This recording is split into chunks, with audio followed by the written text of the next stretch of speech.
Good day, everybody. So, the piece that I wanted to do today is on the subject of tanks. And are tanks obsolete? And this can include heavy armored fighting vehicles.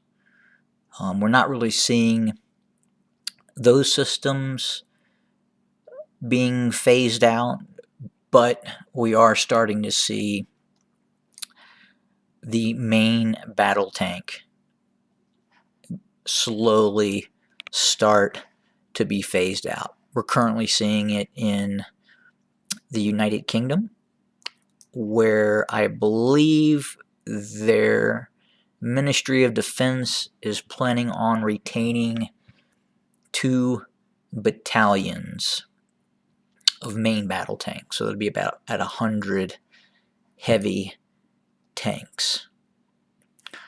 We're seeing a great reduction in Germany and France, where Germany and France each field about 200, maybe even less than that, of their Leclerc and Leopard 2 main battle tanks.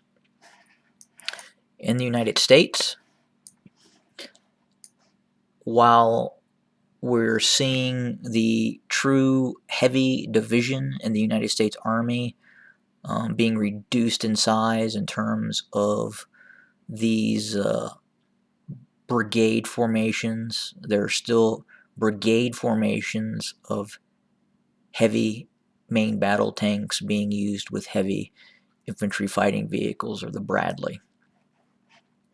But complete and entire divisions of 300 plus M1A1 Abrams are going by the wayside. In the U.S. Marine Corps, it looks like the Marines have made the decision to completely eliminate hundreds of its main battle tanks, so it will no longer field main battle tanks, but rely on vertical envelopment with helicopters, and then of course retain its armored fighting vehicle component. So what has happened?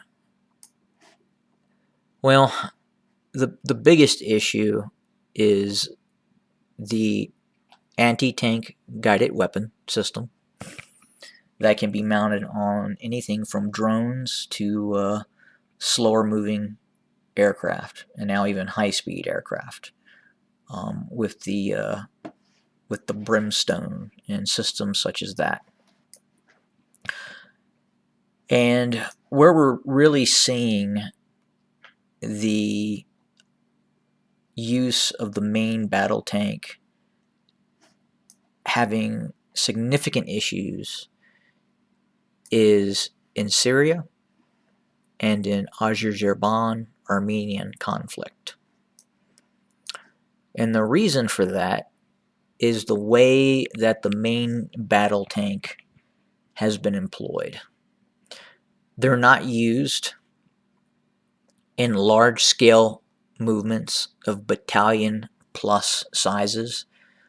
Maybe the Syrians do use probably a maximum of a battalion of tanks.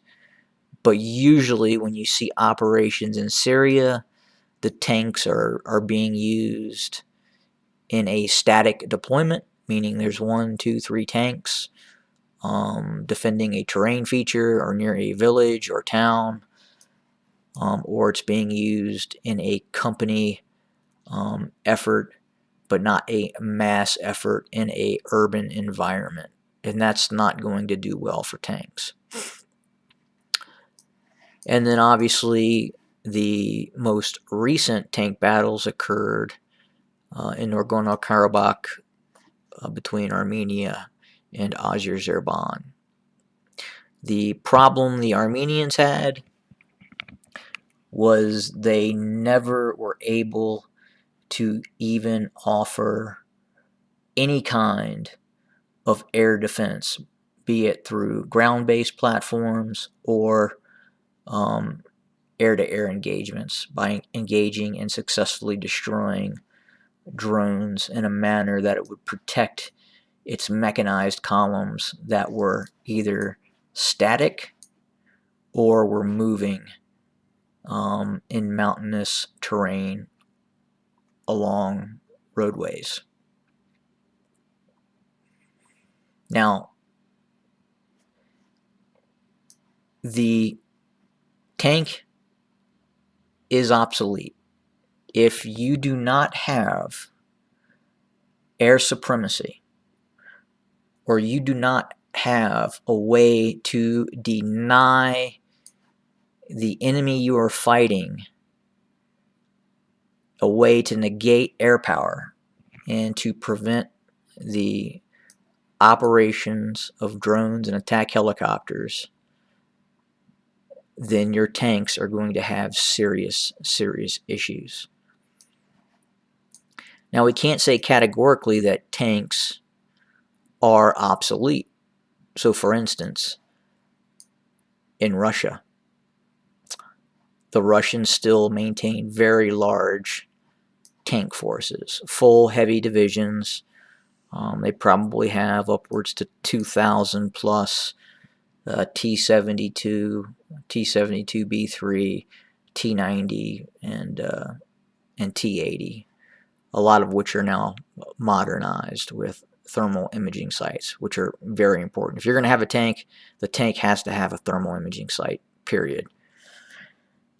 But the Russians still have the ability to launch mass tank attacks with large formations of up to 300 plus tanks.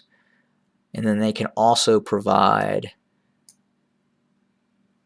a significant air defense ability as well. So if you are being attacked by Russia, you may not be able to gain air supremacy because of the air defense systems that the Russians have. And at the same time, they do have the ability to project actual air power into the equation as well. The United States and the Marine Corps, especially the Marine Corps, I believe felt that they could control the clock, meaning if the Marine Corps was fighting an opponent that had armored formations, the Marine Corps believed it could, one, achieve air supremacy with naval air power, its own air power, and support from the United States Air Force, and long-range strike command with cruise missiles and long-range bombers. They believed that they could then prevent any kind of armored force from moving from point A to point B. So if you have a large armored force that must cross large terrain features such as rivers and bottlenecks, and you can launch cruise missiles and destroy the access of advance and then destroy the supply systems of the main battle tanks, then the main battle tanks are simply not going to move, and thus you control the clock and you can then destroy the main battle tanks as you see fit. But where does the tank come into its own? When would you need the main battle tank? Well, main battle tanks actually came into great significant help in urbanized combat that took place in Fallujah. Is that Fallujah or Ramadi? That's Ramadi. Fallujah's over here. So we saw battles in Fallujah, which American M1 Abrams and Marine Corps Army M1 Abrams were of great help to infantry units moving into Fallujah and engaging insurgents inside the city. Infantry and tanks working in tandem work very, very well together. They tend to be able to sense and identify targets quicker than an infantry unit who is operating or trying to operate with a fast-moving jet or even a drone. So again, yes, tanks are obsolete, and no, tanks are not obsolete. I know that's it just doesn't sound correct, but it is correct.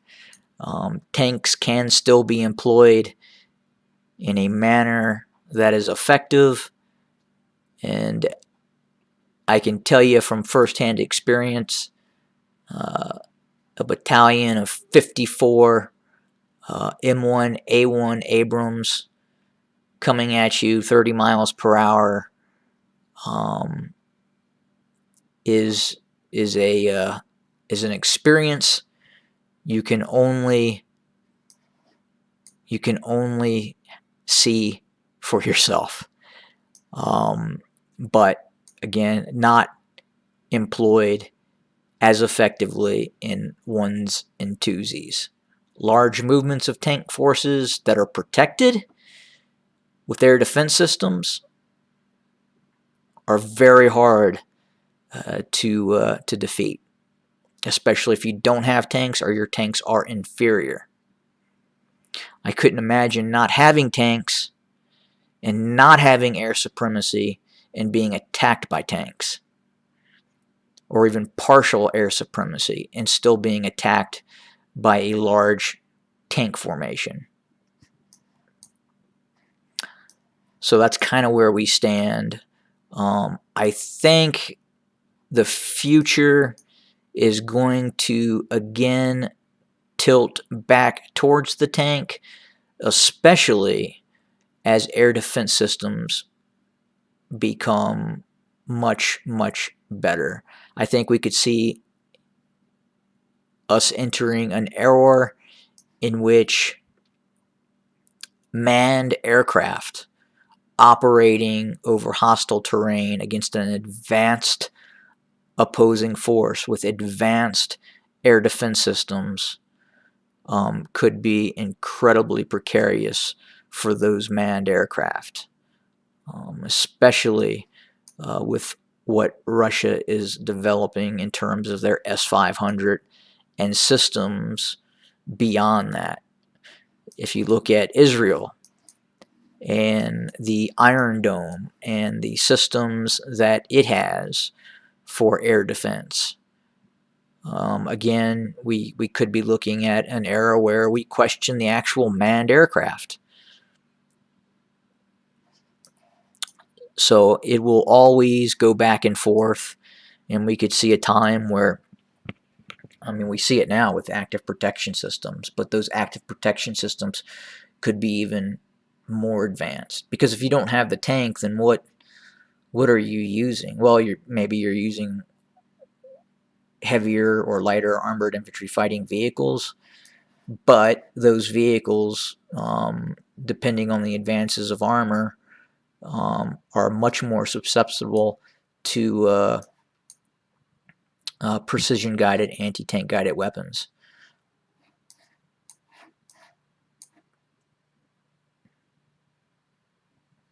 But we'll see how the future unfolds.